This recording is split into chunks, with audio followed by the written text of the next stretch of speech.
In Cold War America, the automobile was more than a mode of transportation. It was a powerful symbol of freedom, prosperity, and national identity.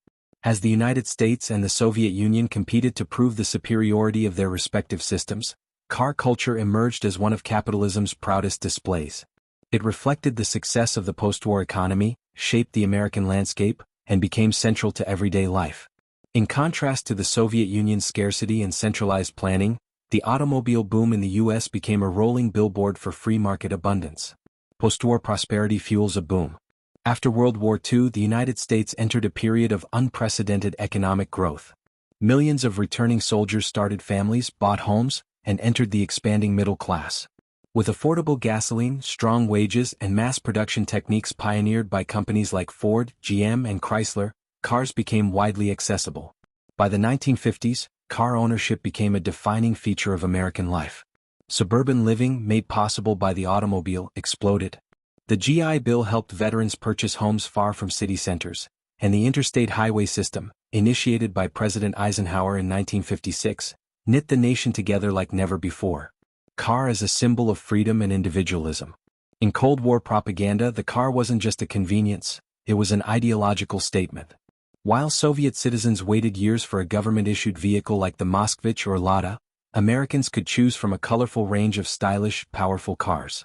Detroit rolled out chrome-covered models with tail fins and V8 engines, symbols of status and personality. American ads celebrated the car as a symbol of freedom, independence, and the open road, all core elements of the American dream. From James Dean's rebellious image in Rebel Without a Cause to the wholesome adventures of families in station wagons, the automobile became woven into the cultural fabric of America. Drive-ins, diners, and the birth of youth culture. Car culture shaped not just transportation but social life and entertainment. The 1950s and 60s saw the rise of drive-in movie theaters where teens courted romance in the back seat. Drive-through diners and fast food chains like McDonald's, which catered to mobile families.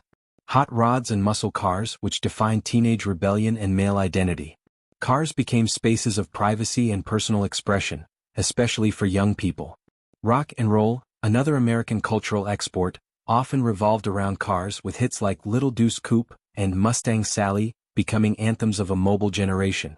Car culture versus the Soviet reality. While Americans cruised highways and enjoyed tailgate picnics, Soviet citizens experienced a starkly different automotive reality. The USSR produced cars primarily for government officials and party elites. Long waiting lists, shoddy production, and lack of consumer choice were common complaints. Soviet propaganda mocked American car culture as wasteful, individualistic, and decadent. But the reality was clear. The automobile had become a highly visible marker of capitalist superiority. For many behind the Iron Curtain, American cars represented the freedom and affluence they lacked. Environmental and social consequences. However, not all was perfect in the land of the automobile. By the late 1960s and 70s, smog, traffic congestion, and suburban sprawl revealed the environmental and social costs of car dependence. Cities were hollowed out as white middle-class families moved to suburbs.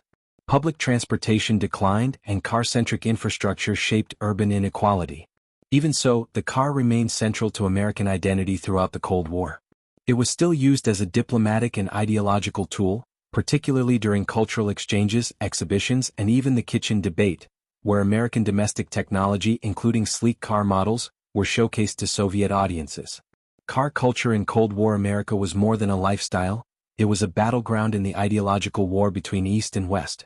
Automobiles represented freedom, consumer choice, and the triumph of capitalism, a message driven home by chrome fenders and open highways. As American families loaded up their Buicks and Chevrolets to explore the growing interstate system, they weren't just taking vacations. They were living out a narrative of superiority, mobility, and promise that the Soviet Union couldn't match. The car wasn't just a machine, it was a Cold War statement on wheels.